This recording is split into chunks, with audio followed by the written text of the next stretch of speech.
Let's get this. Let me figure out where you just went. You just disappeared on me. All right, let's go back to Zoom. There you are. All right, we're live on YouTube, so let's go ahead and let's hit the record so we have the record button. Do we need to record it if it's going on YouTube, Elvia? You still want to record it just in Yeah, case? yeah, because I have different weights in All some, right. so I can download it. All right, let's go ahead and record it to the cloud. I'm going to do that right now. One Go ahead and let second. everybody in and we'll get this party started. All right. What's up? Thursday. I think it's Thursday. No, it's October, barely. Anyway, allow recording. I don't know. Is that me doing? I'm denying it. Apply these permission on future. I'm not a fan of the AI. They're smarter than me and it hurts my feelings. All right. So let's let everybody in. Let's get right into this. So what we're going to do, we're going to go through another deal or no deal. I'm going to use the software. I'm going to walk through it and solve to see if it's a deal or not. And if you guys have a deal that you want to bring in and go through and you've already built it into the software, we can do that also. Or if you have just some general Q&A, we can do that as well. If you have any questions, go ahead and raise them virtually and or put them in the chat and we'll answer them as we go on through the deal evaluator. And then if there's anything that we need to come online or we talk about later, we can bring you on as well and do that. So hope you guys are having a good Thursday. I know I am. We're super, man, I cannot get over how many deals are out there. I don't know who was on the call last week when we did a live webinar on the JV partner opportunity with USA Lead Machine.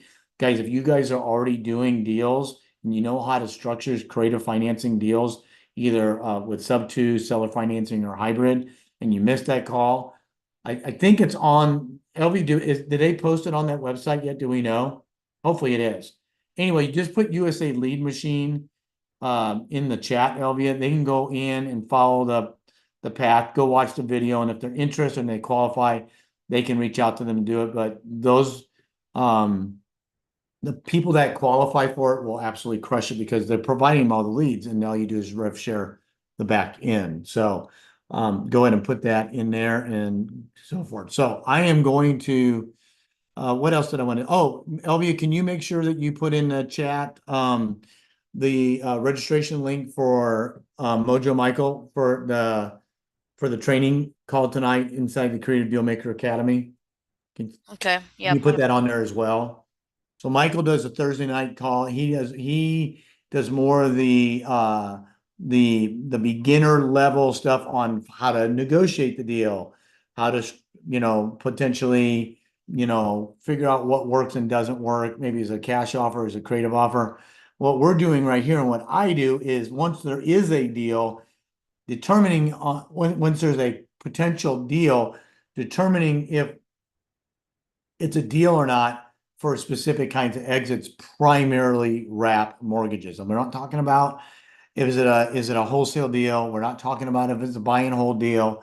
We're not talking about land and mobile homes and storage units and apartment complexes. That's not what we do.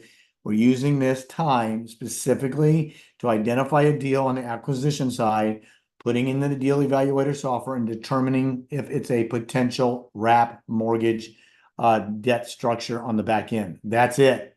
So if it is, great. If it isn't, go to the next one. So that's what we're going to be focusing on right now. So I am going to share my screen and hope that this works. I think this is it right here. Let me share this and go back in. Let me find out I think I screwed it. Abort. Here it is. All right, let's go back to Zoom. Turn this off. Let me turn this one off. Okay. I had the feedback going. All right, can you see my screen, Elvia? Can you see the deal evaluator screen? Yep. All right, super. So let's just go through this. I just got this in. Actually, it's from Alan Zesker, who's the attorney and our closing partner on all of this back in. But you know what? He didn't have time to put it in. He asked me to do it, so I'm going to do it. I'm going to tell him if it's a deal or not. I'm going to walk through it right now. I don't know all the details, but we can make some assumptions and go from there. So This is a property right here, 3506 Fountain View. It's in Killeen, Texas, which is Central Texas between Waco and Austin. It's pretty good little secondary, probably more tertiary market, depending on how big of the area you consider to be part of that thing. So here's the property itself. It's got an as-is value about 275. It says monthly rents are 1658. I don't know. You can't live under a bridge anymore in a 3-bedroom house for $1,600. So don't know how that number is even physically possible, but we're not evaluating it as a buy and hold anyway. So I don't really personally care about it. So let's go to the next screen here. Remember, if you're just seeing this for the first time, this number right here, we very rarely use it because we don't have arrearages. The only time we would use this if we needed to bring it current and if it was on a free and clear property, when there were some back taxes or a state or something like that. Everything else is put in on the next screen. So here we go. We have a couple different options we can choose. This is a sub 2 purchase. I know a couple times we did some free and clear. Sometimes we do cash. We can do either one, but this one is sub 2. And we have an unpaid principal balance of 252. Now, I don't have anything for cash to agent. Assignment fee, there's no arrearages, that's 0. Sometimes I put it in there just so I know it's there. I don't have anything for holding in here for right now, and I have nothing cash to seller because I don't know what it was. And he may have got chances are he got this direct. So if he got it direct, then he's not going to have to pay any of those other people. He's only going to have to pay the closing costs, and that's debatable on what that's going to be. So here is the existing loan details. It's got a $252,000 loan balance. We talked about that already. $1,800 is the total payment, PITI.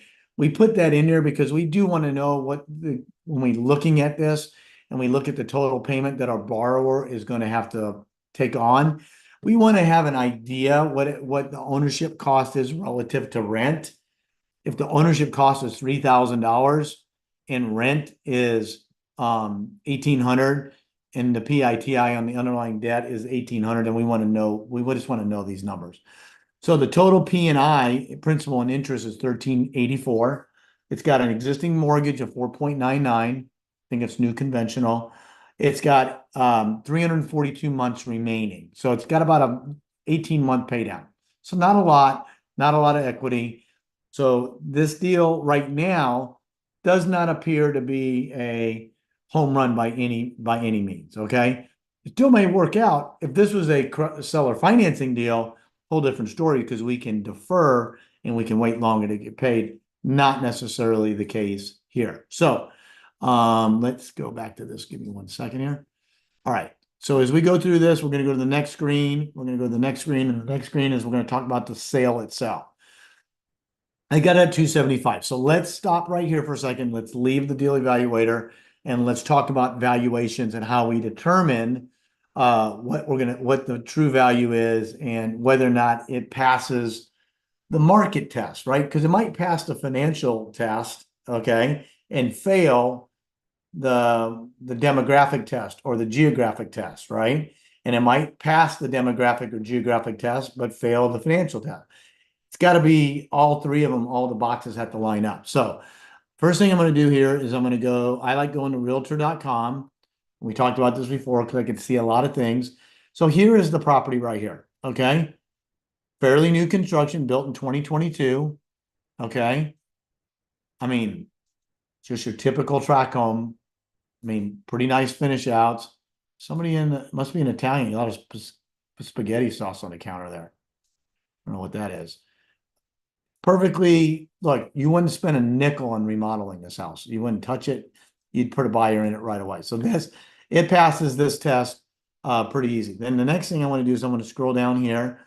Here's the flood factor, minimal.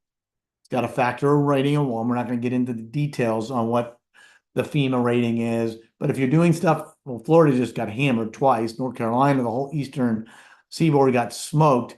I can promise you those flood factor ratings are high in those areas. If you go down south in the Houston area, you want to check all this stuff because I just saw one. It was a 10 out of 10. I've seen very rare. I would never buy a 10 out of 10.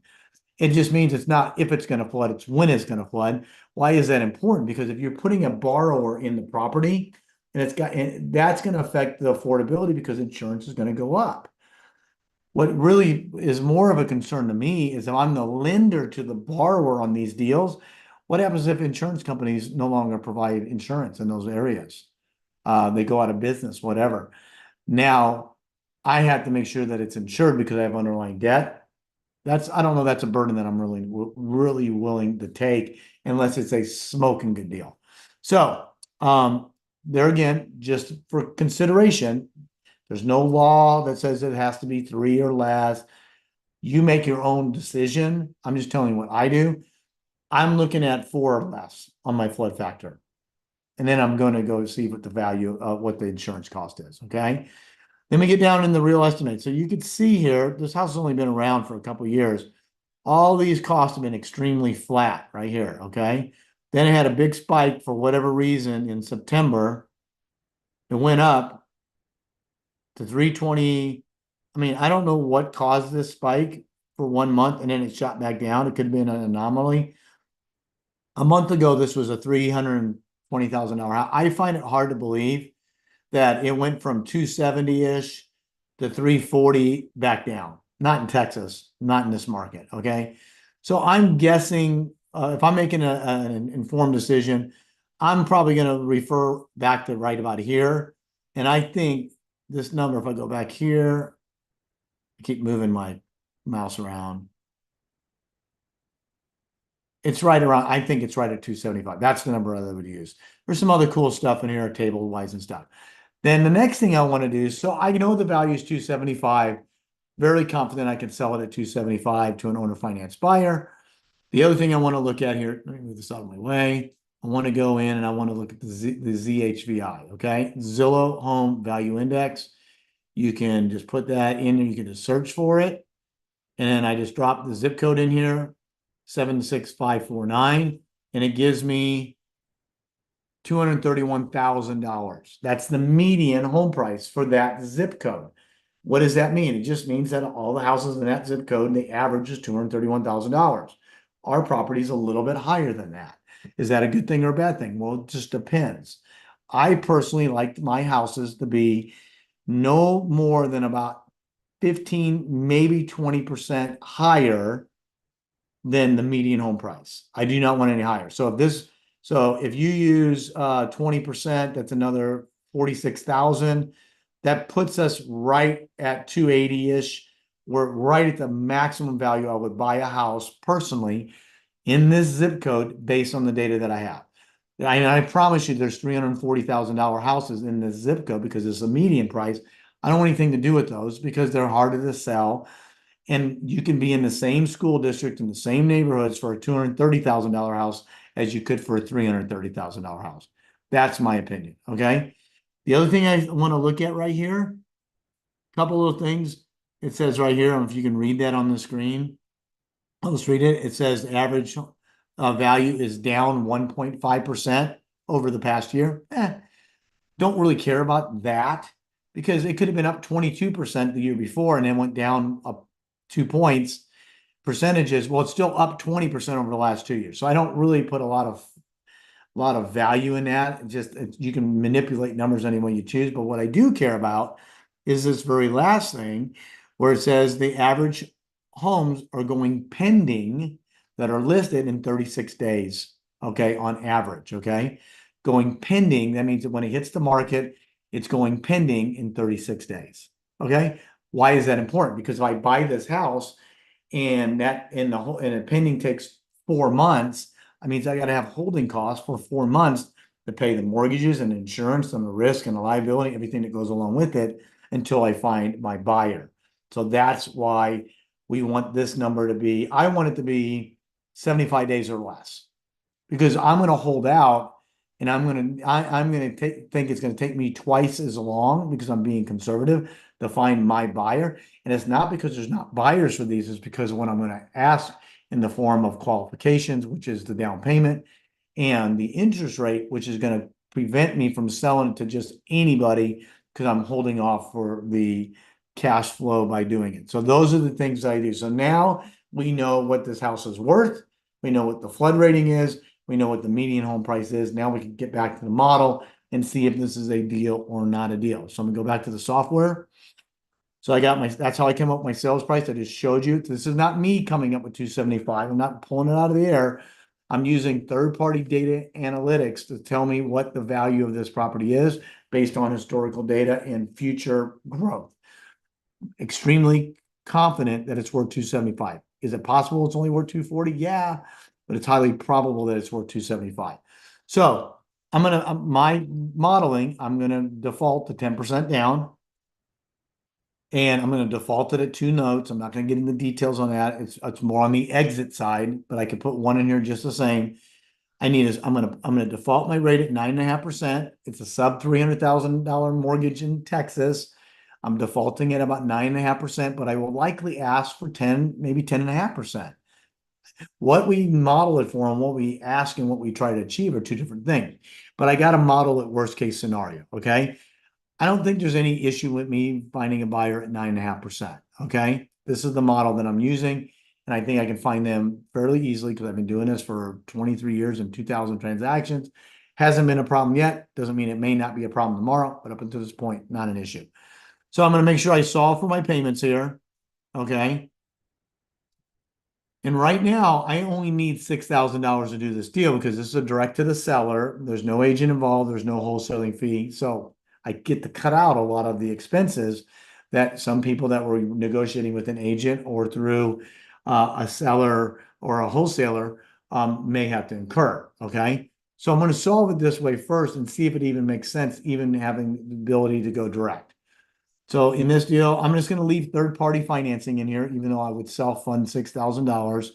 But even if you self-fund, I would charge myself. If I was in a self-fund, I'm going to still charge myself interest.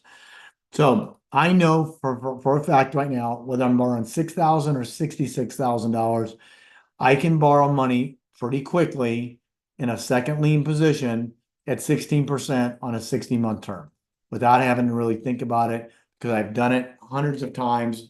And this is what we've done. So there's no reason why you can't go get it. Can you go borrow and pay less than 16%? Absolutely. Can you borrow and pay 20%? Absolutely. Done that before too. So we're just going to leave it here. Okay. So in this example, when I saw for this, my monthly payment to my private money lender, or in this situation myself, is $145. The cash flow, while that's being paid back, it's still $550 a month. That's good. That's a positive. We want the deal cash flow to be cash neutral at worst, okay?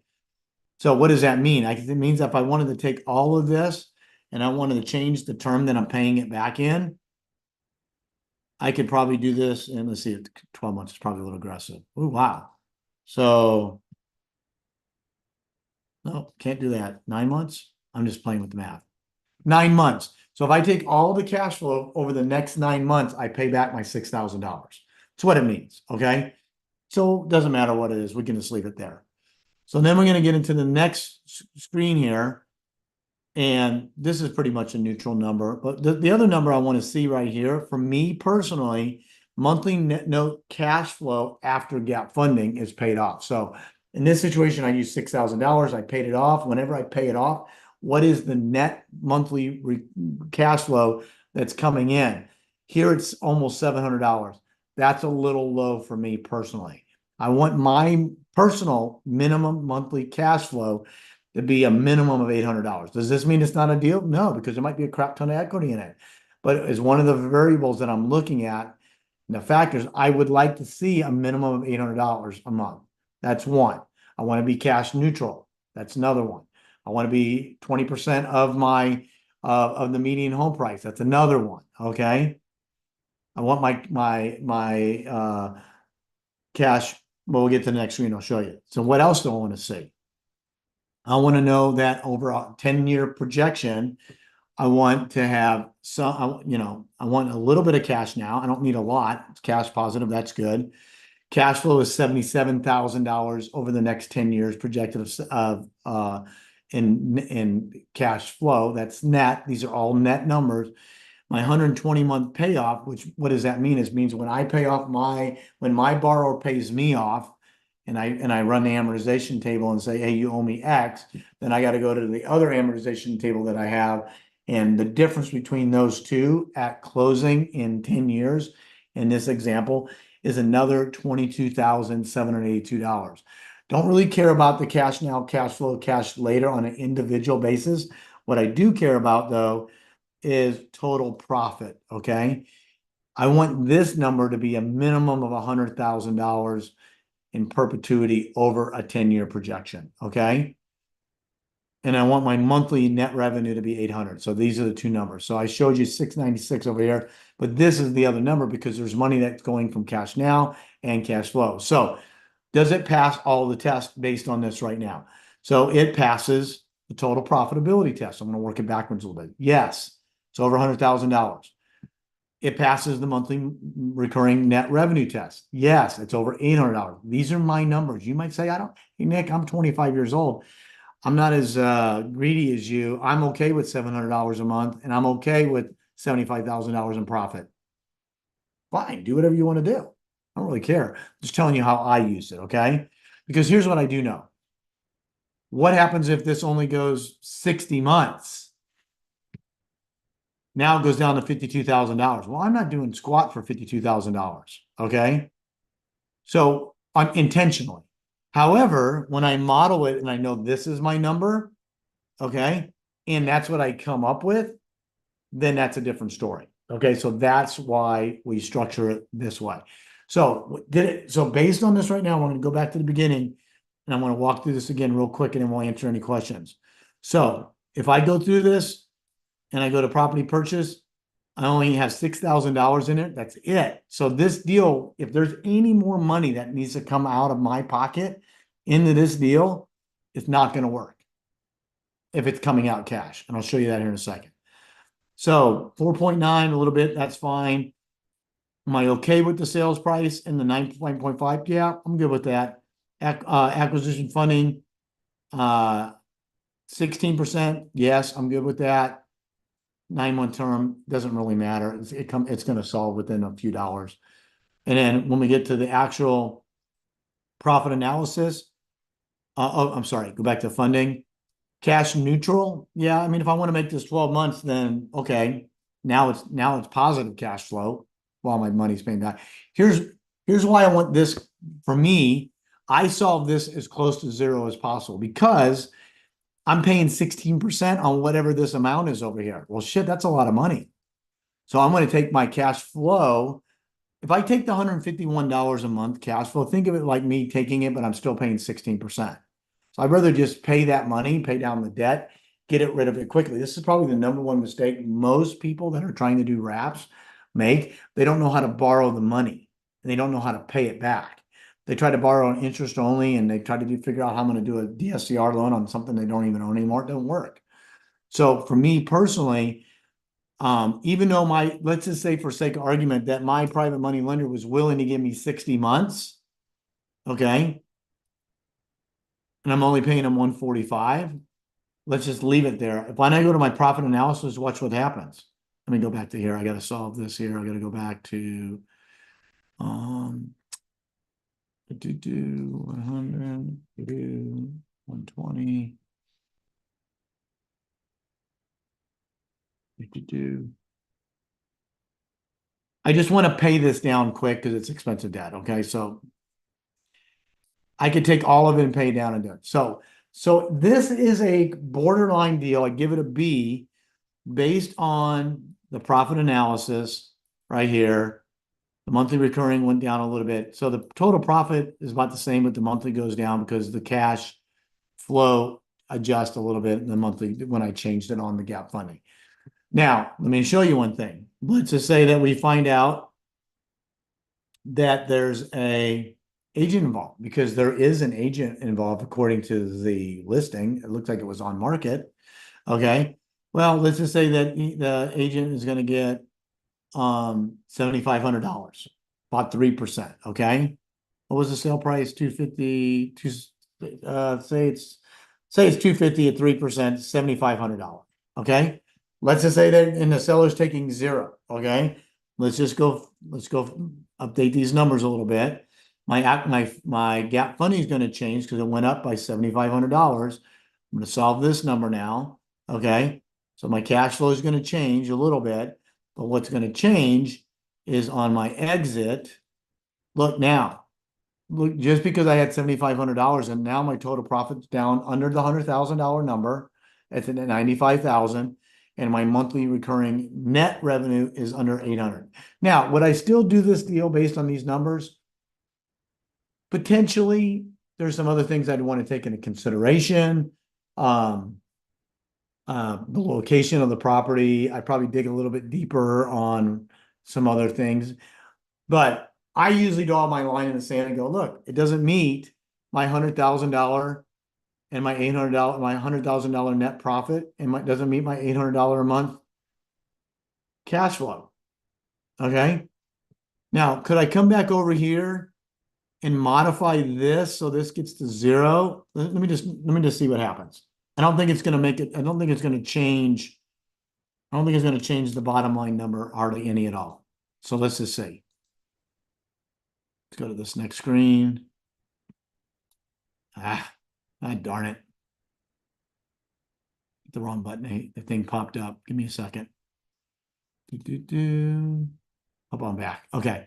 Let's see here. Let's go down to this one right here. So now it went up a little bit. Now it went up to 98,000, and the monthly recurring is now over 800. So it passes this. So this is really, really close to being a deal if I love the area and I love the property. That's it. That's paying $7,500. But that's it. So that's the math on this deal. So let's see. Let me see if there's any questions in the chat. Guys, do you have any questions on any of this? Does this make sense to you? You know how to use the software to understand? And because I'm going to show this to you here. I'm going to go back here in a second, just double checking. No questions on this and not any hands right. Because think of it this way. Let's just say that you found this deal, okay? And let's just move this $7,500 into the assignment fee because you're the wholesaler and you're doing it. By understanding how to use this software, you can figure out exactly what the value of this deal could possibly be. Okay. Now, this is not a great deal. It's borderline at best. But you know what? Some of these deals are, people are wholesaling these deals for $5,000, $7,000, $8,000 when they should be wholesaling for $20,000 or $30,000 because of the numbers on the back end. Okay. So this is just an average deal. Not a big fan of it. There's really nothing exciting about it except it's a newer construction house. But if you can get into this deal for $6,000, and you can get your rent value above the monthly payment, it's really a $2,000, then it may be a buy and hold. I'm not a buy and hold guy, but you could put your $6,000 in, charge $2,000 a month, make an $1,800 make payment, and what is that? In 30 months, you got your $6,000 back. Then you're making cash flow of $200 a month. Then it might make sense. So you got extra capital, and and then you can figure out your own cash on cash return on that at that point in time. So, anybody got any questions specifically on this deal? Okay. If you don't, so the next thing I want to do is does anybody have any questions relative? I mean, this is the only deal I'm going to go through right now. If you have any, I want to just open it up to just general Q&A. What questions do you have? What challenges are you having? What can we answer for you or help you, whether it's getting something contracted, get something sold, get something, on the private money side, whatever, what does that look like? So if you want to throw it in the chat, I can answer it. If you want to raise your hand virtually, I'm happy to bring you online and we can do that. So Thomas said, how would you structure a hybrid where there is an underlying loan and the seller is willing to take back a loan for equity? Great. So let me just show you. Literally just did one. Okay. We literally just did this deal. Let me go back and share this. Let me go in here. Literally just did this, and let me go here. Valuations on Live Oak.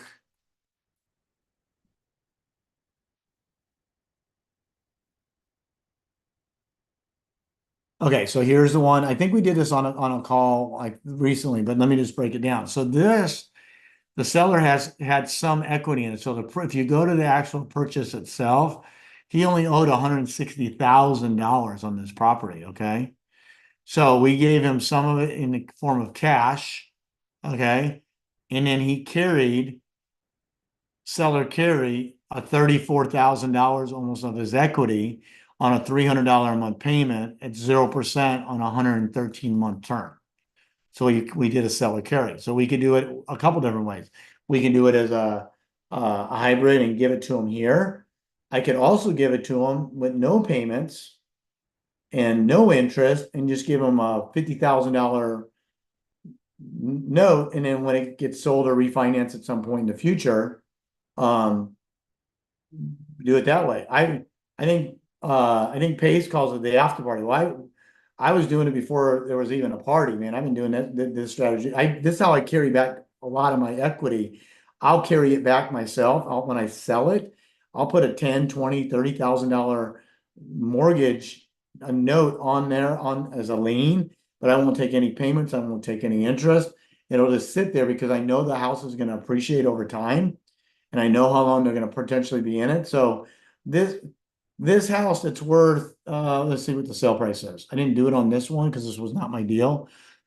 I can promise you, as sure as the sun's going to come up tomorrow with a high degree of probability, I probably should say that instead of promise.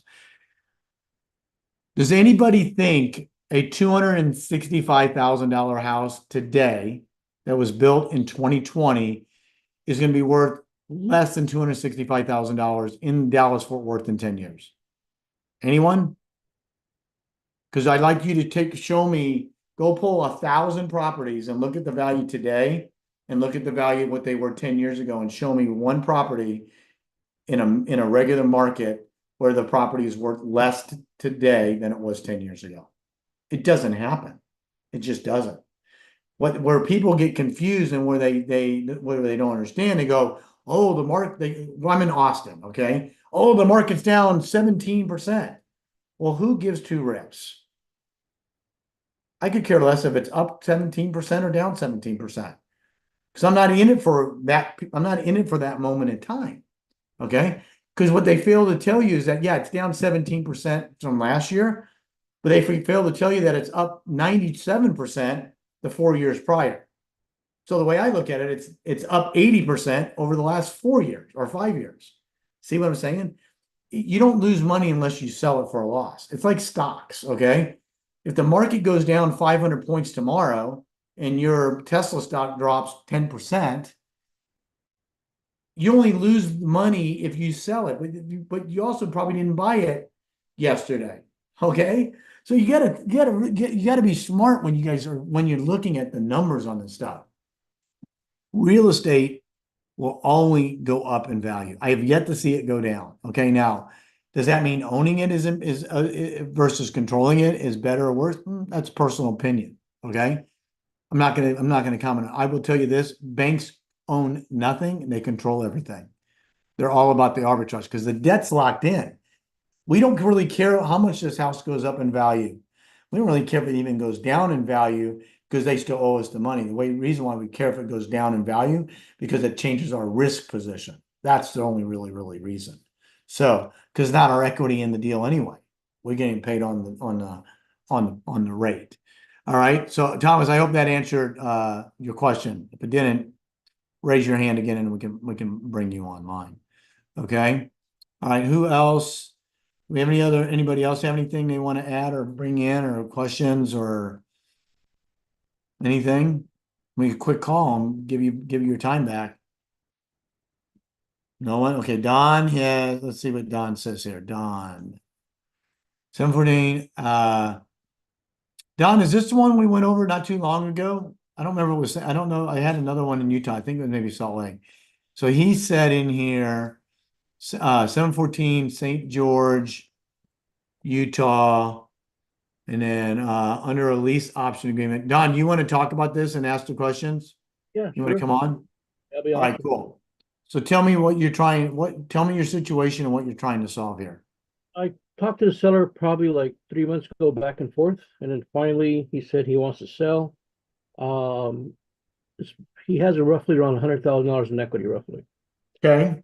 So he did not like the subject to idea because of transferring the mortgage, leaving the mortgage in his name and transferring property to my LLC. So he said, you know what? Let's do a lease option. That was my second suggestion. He said, fine. So I did agree with him. I was trying to, sell it in a lease option to a buyer or a homeowner. But I have no takers. I had some phone calls, but no takers. On a lease option, you have no takers? Yeah. Interesting. The price is too high, maybe. That's what I'm thinking. I don't know. I don't, you have to do the evaluation on it and see where you stand on it. But look, it could just be marketing too. There's a lot of people that look, there's still a housing shortage out there, man. I'm just telling you there is. Okay. Now, I mean, St. George is a nice area. I don't know what the property looks like. I don't know any of that stuff, but I would think that with the right people involved in it, are you in Utah yourself or are you somewhere else? No, no. I know the gentleman from California and Nevada, and he moved to Utah about 2 years ago back, and now he's selling this thing. The But house vacant right now? the house is no, he's living in it, and he actually had it listed for about 3 months and no takers either. So he's probably not that motivated if he's living in it, right? So because he's got to have a place to live, right? Is he paying another mortgage somewhere else or no? He says he found something already he's going to move to because he's building a house somewhere else. It'll take about 2 years to build, but he wants to get this thing taken care of. He's gonna rent something, a smaller little space until he moves into the other. I would highly recommend getting on the call with Mojo Michael tonight because he's much more I have no patience for that, right? When I come into and I'm just telling you the truth. It's like, look, here's my offer. You can either take it or you can leave it. I give them a really good offer because I would probably come in with the 100,000. So what's his underlying debt? Is it decent? He's got that's worth around 490. He owes about 4. His rate is about roughly, I think, 5.5%. 5.5, really? And he's got that much equity in it? Seems awful. That seems off. Not saying it's not. I mean, unless he put a crap ton of money down when he bought it. Could have. Don't know. So, for me personally, I need a mortgage statement. I always do. I need to know how much here's how I would like to do it, okay?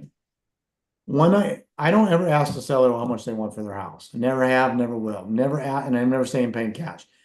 The question is always this: how much money are you looking to put in your front pocket when this transaction is done? Which means your underlying mortgage is taken care of, your agents are paid for, your title policy is paid, your seller concession, all that crap. Because they know what the number is. They know it's not free to sell a house. They already have it listed. They know they probably got a term sheet. How much are you looking to put in your pocket? Well, they can do the math and they say $60,000, $70,000. If he's got $100,000 equity, he sells it in a retail market. He's not getting 100,000. He's probably getting 90. Okay, great. So if that's the number, then that's the number I'm using. So, well, I can show you. If you can sell it retail, I'm not saying you can, but because you haven't yet, so we're making some assumptions.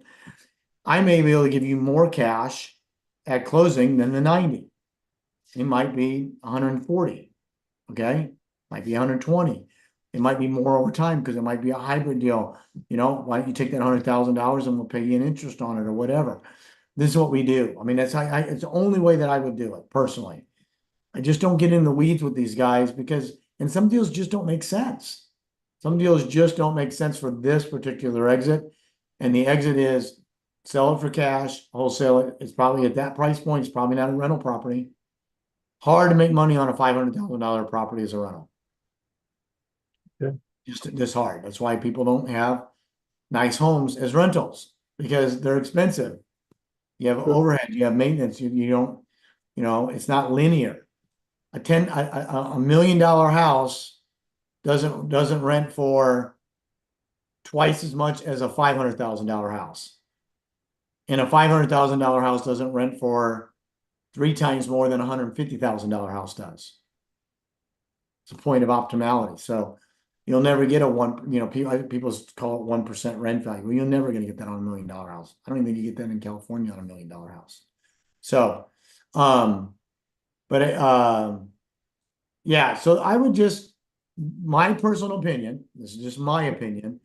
I would use the software. I would go solve this deal for what works for me. And I would make the offer. And I'm saying, there's my offer. Something changes, let me know. I'm done. Okay? But because if it doesn't work and you don't know how to exit out of it, it doesn't really matter what he's willing to take. Okay? Sure. That's what I would say on that. Okay. All right? Thank you, Brad Mike. put a comment in there that he lives in Utah. My house is on the market average 90, market around 90 days. The market is starting to pick up. Here's the problem. Here's the problem. The recent NAR ruling is a problem because no one's going to get off their couch and go show your buyer, a property unless they're guaranteed they're going to get paid. When buyers aren't going to want to do that, listing agents are lazy. Bottom line, they don't do squat. Very few of them do anything. I've done over, I don't know, I stopped counting at 1,500. I don't think I've ever once, it's been a long time and I forget, but I can probably count on less than on one hand the number of times that I had a property listed that they found a buyer for. I don't know. It just doesn't happen. Listing agents, they just think they're too good to go find a buyer. They're just going to sit there and wait to get paid because they got you locked in. They're going to take your money. They'll wait. They'll tread water as long as they need to until you decide to fire them or cancel the agreement. Well, then you're too far down the road. Okay. So wouldn't worry about that too much. All right. All right, buddy. Let me know if you need anything else. I'm done. All right. Let's see. Hans. I got Hans on here. What's up, Hans? Hey, Nick, can you hear me? I can. Okay, great. So, this question is just, relates back to your older model of the cash model. Okay. And, I know you're gung ho on sub two and seller finance right now on acquisitions. And you've mentioned before that with sub two, there's greater reward because we're locking in these low interest rates, but the deals carry a lot higher risk as well. Due on sale, sellers coming back. When you wrap it, there's bigger risk, right? Than on the older model of like buying it cash, doing the two notes, paying off the first. So I guess this question is more just of a general nature about how you feel for younger investors like myself or anybody else getting into it who want to scale, but maybe are a little hesitant of scaling like 100 of these sub two wraps, or maybe does it make sense to consider that first model just to kind of diversify the risk factor? Do you see that kind of being? Well, I mean, I always love the first model if you have access to the buying a property where your cost basis can be less than 75 cents on the dollar. Okay. So you have to be able to acquire and have a cost basis that's sub 75%. So a $200,000 house that you're going to sell for $200,000, your cost basis can't exceed 75% or $150,000. That's very, very hard to do. Okay. Not to mean you can't, and you can go after that stuff, but that's what you need to make that work. Period. Okay. So because if you go above that, you can't pay because you got to borrow and leverage the $150,000. It's got to come from someplace. And the only way that you can pay that back is how? If you sell it on a wrap. It's by creating the note and selling the note to pay it back. Well, you got to be able to write the right note and be able to sell the note to get to get the cash back out of the deal so you can leverage it. I mean, I have a lot of small second notes where there's infinite ROI because there's no debt on it, because I did exactly that. I sold it for 200,000. I got 10% down, so I got, $20,000 down. All right. And then so I had $180,000 of notes. I'd write $150,000 first and a $30,000 second. I'd sell the first, pay off the money that I borrowed with the proceeds from that. And my profit would be the net cash left over and the second note with no liability, no risk. If my borrower didn't pay, well, then I didn't pay. Doesn't, you know, but there's no cost basis. Somebody else owns the first note. That's their problem, not mine. That's why they got it a 15% yield on their note when I sold it to them, or 12 or whatever it is. So yes, if you have the ability to be direct to seller and you can get houses, I don't think you're going to find a house like the pictures that I just showed that looks like that doesn't need any repairs at 75 cents on the dollar. My opinion. Doesn't mean you can't, just highly improbable. Okay. Can you find it? Sure. And can do anything, right? You might be able to find one for 60 cents on the dollar. Some people will say they can do it. Great. Then go do it. Okay. That's what HomeVestor guys do. That's what wholesalers do. I know their cost per acquisition is well over $3,000, probably closer to $4,000, maybe even higher. So you got to figure that into the equation as well. So not saying you Yep. can't. If I had them come across my desk, in some markets it might be more, you might be able to do it because now you can sell it for a higher price, potentially because you can get ownership equal to rent. It just depends. You just got to look at it and see. I love the original model. I did almost 600 notes under the old model, borrowing private money and hard money, actually more hard money than private money at 12 and 2. I'd be in and out of those things in 3 months, man, and boom, done. Just Well, leverage the note and be out of them. But yeah, they're Yeah. So, I mean, no, this is great. This is great. I mean, I feel like right now with the market slowed down, I mean, I see pretty decent, like I know the avatar, the kind of house you're talking about for the cash model. At least in my market, it's usually going to be a clean grandma's house, nothing big exactly what it is. It's repairs. just grandma's house. Yeah, and though I know that those can sell like hotcakes in certain areas in St. Louis and where I'm located. And my thought was to do like a rate and term DSCR, because if you're going to buy it at like 75%, you can afford to pay a higher rate because you're going to sell it at 100% or whatever, 95, 110. So it creates a spread there as in addition to the interest rate. So Well, DSCR loan's no um, different than buying it sub 2 at the end of the day. Same difference exactly. because you're going to put the debt in it. Now you own the debt and you're going to wrap the debt, but you still have the underlying mortgage in place that has to be satisfied. So this is different, right? Because let's just say you go do a DSCR loan at 75 cents on the dollar. Great. You get a good rate. Say you get 8%, whatever. You're going to make the cash flow. But the difference between that model and the first and second model is this. The main difference is what happens when your borrower stops paying you. You still have a financial responsibility to the DSCR lender, okay? Just like you have on a sub 2 deal or a seller finance deal, you have a responsibility to the bank or the seller.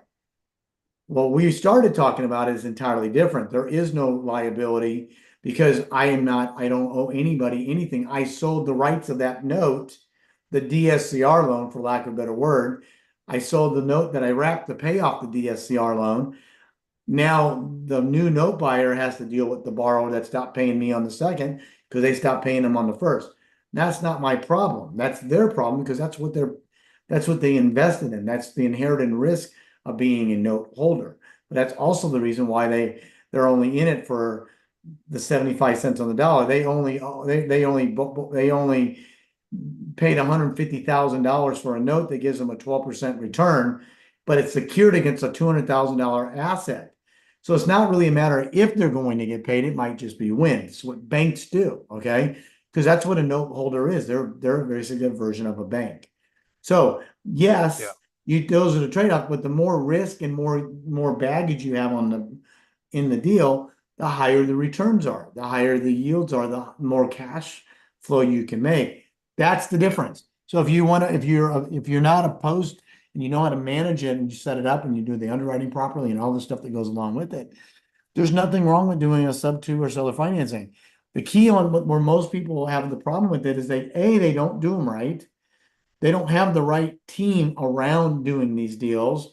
So 3 months, 6 months, a year down the road, they either have a pissed off seller because they didn't explain it right, or two, the note gets called due because they didn't do what they were supposed to do to protect the integrity of the transaction. And there's a lot of things that could cause that. Neither one of those two things very rarely ever happens in what we do. It just doesn't. Because guess what we do? We vet the seller. We have an exit interview with the seller and says, do you understand what we're doing? Do you really understand what we're doing? Do you really, really, really understand what we're doing? We don't sugarcoat it. We're taking over your debt. I'm paying you money for that. When mortgage is staying in place, might be 2 days, 2 weeks, 2 months, 2 years, 22 years. That's it. I can't predict the future. And if you're not comfortable with that, sort of what Dom was saying, then don't do the damn deal, seller. I got them a mile long of sellers that will do these deals. And they will do it for a lot less money than most people think they will do it for. But I'm not gonna get them for free. And I'm not gonna equity strip either. I mean, I don't do that, right? If they got a substantial amount of equity in the deal, I'm gonna make sure that I pay it in the form of this, either in a hybrid, or I create the note, or give them, a percentage of that as cash up front on the deal. I lost Hans there. So that's it. So either way, you're good to go. So let's see what else we got in the chat, and then we'll wrap this up because we're gonna have to go to the end. So Ryan has a question. So let me just let me find Ryan here. Ryan, are you there? Can you hear me? Yeah, can you hear me? Yeah. What you got, man? This should be quick. Can I share my screen? Yeah, please. Make sure you got screen share. Hang on. Oh yeah, it's disabled. Yep, you're good. Go ahead.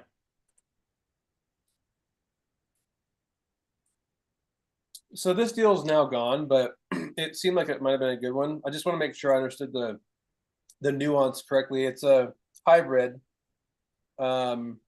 where the seller was offering 3% carry on this balance right here. Okay. They say loan term 30 years, but a balloon in 10. Okay. So scroll down. Okay. So So, this is- okay. That's correct, yeah. Well, the remaining term is actually 360. Okay, that's what I wasn't Because sure. it's the same, because it's a brand new note, so it's going to start with the 30 year, and you're gonna solve it for that. So I don't think it's going to change your numbers any. I don't think it will, but we'll see. So solve Go ahead and solve that payment and see if that shouldn't change. this payment here. Yeah, still 317. It changed by like, let's see, what do they have? Yeah, it's I don't think it 317 changed. flat. Okay, So that's not much of a difference. no, but so with this, the question is a seller, even though it's a 10-year balloon, is he okay with 317 a month? Personally, what I would do, depending on what the cash flow would be, I might move it up higher. So you got, what was the underlying debt on this? Go back to the front. Let's see. 191. Okay. There's all your fees in there. Okay, good. Go scroll down for me. Okay. Okay, go ahead and hit next. Just want to see. And you think 300,000 is, so this is a negative. So this right here is, and this is what a lot of people would not do this deal, because they go, why would I sell it for $300,000 if I owe $309,000? Look at the cost basis right there, 309,000. That's why it's right there on the right side. Yeah, I was just moving the. Oh, why would, I mean, well, that's stupid. Well, no, because it's probably cash flowing at almost $1,000 a month. What's the Yeah. underlying mortgage on this again? What's the rate? 3% VA. So this is why you got to understand how amortization works, guys. If you don't understand it, go figure it out, because it's not a linear number. I would do this deal all day long. I'm from a financial perspective. I'm not saying I like Converse, Texas, and I'm not saying I'd want to do this deal from that, but I'm thinking from a financial, I have no problem having a negative equity deal. None whatsoever, because it doesn't matter. Because it's like giving somebody a head start in a race. I'll give you a 100-yard start, but we're going to run a mile. And you run a mile in 10 minutes and I run it in 6 minutes. I'm going to catch you. That's all this is. I'm just giving you a little bit of head start. Not only am I going to catch you, I'm going to blow the doors off of you, and I'm going to finish way ahead of you. Same thing with this. I'm giving you a little bit of a head start because I know I'm going to catch you. Not only am I going to catch you, I'm going to make a crap ton more money than the negative $9,000 in negative equity in 10 years, I'm probably gonna make, who knows what it's gonna look like, okay? So you wanna go through this and see if this was a deal or not? Yeah, just to confirm, I think a while ago you said that pretty much most well-populated areas in Texas, when you're at or below 300, you can safely assume 9 on the wrap. I would model it at 9. I would model it at 9 to make the model work, but I'm not necessarily gonna sell it at 9, okay? You're I not have, gonna what? if it was seller financing, a full seller financing, then that's a different story, but this is not. So I'm gonna make sure that I can find a buyer at that. And I think that's probably pretty safe number there. Okay. Okay, make sure you solve both of those payments for me. Just want to go through it. Okay, Yeah, go to the next. they're accurate. Okay, Put in 15%. hit On solve the- the payment again. Okay, changed a little bit because that other number changed. Yeah. So, assuming that you can borrow at 15% on 60 months, then the cash is pretty cash neutral, so I'm okay with that. Okay, go to the profit analysis. Yeah, so this deal financially is a deal. It passes all the tests. It's cash neutral. It's $120,000 total profitability, 900 over 900, almost $1,000 a month. Monthly revenue in perpetuity after on average, and that's on a negative equity deal of $10,000. Okay, this is a good deal. Okay, because if it goes even longer, it's even be worth even more. So the question becomes, is this a property? Like, what does Realtor.com say, and what does ZHBI say for this? Did you run those at all? I don't know if I have that in my notes on this or not. Let's see All if I right, even hang have that. on. Here, do me a favor. Put that address back in the chat again. I'm just gonna do it real quick, and then we're gonna wrap this call up. Okay. Let me share my screen again. Go back Gotta here. get the Zoom back. I don't know. Let's see. Can you Okay. stop my share? Yeah, just stop your share. I think I overrode it anyway. So Oh, let's okay. just see here. Did you Can grab you the put the address? address in the chat for me? Okay, so let's see if it passes the valuation test and the ZHVI test.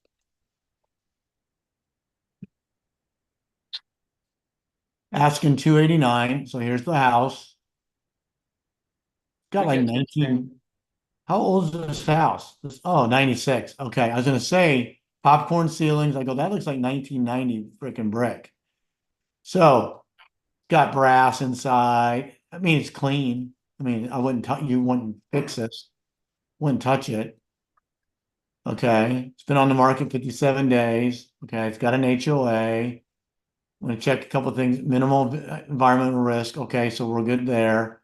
Let's just see what the values are. So the values have been a relatively thing. So so it's worth about 281. What'd you put into the model at? Sale price What, for the 309? sale?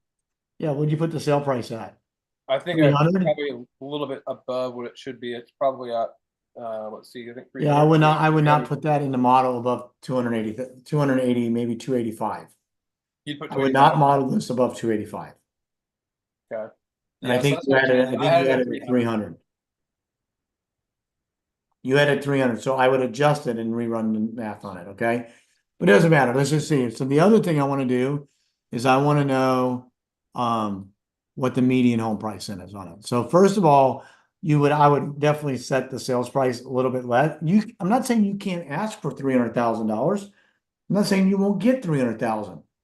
I'm just saying don't model it at 300,000. Okay? You need to go with what the known quantity is. Okay, let's just check the ZHVI on this real quick.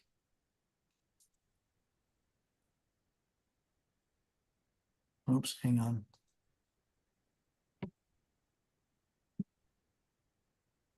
$255. So you're already on the high side of the median by 10%. You're okay on that, but I'm not okay on the $300,000 price. I'd rerun it at 280, and then I would solve it from there, and that would be your answer. Okay. it's not gonna probably be a deal at 280. It's gonna be really close if it's a deal at 285. You would have to go back in and you'd have to negotiate the wholesaling fee, the cash to the seller, or something on that side of it, okay? Yeah, my evaluator is kind of glitching out right now. It's not changing the numbers as I change everything. Like then Yeah, I didn't see what you did, so. I put the sale price at 285. Well, you know what, if you wanna, are you gonna jump on the other call coming up here in a Yeah, minute? yeah, I am. We can do that too. So happy to go through it and show you how to adjust the offer price based on that. So, all right, I think we're at the top of the hour. We gotta jump on another call. Hope you guys find value in this. If you need anything else, let me know. Hans, I know you dropped. If you need anything else, just reach back out and we can answer the question for you. Guys, have a good day and we will see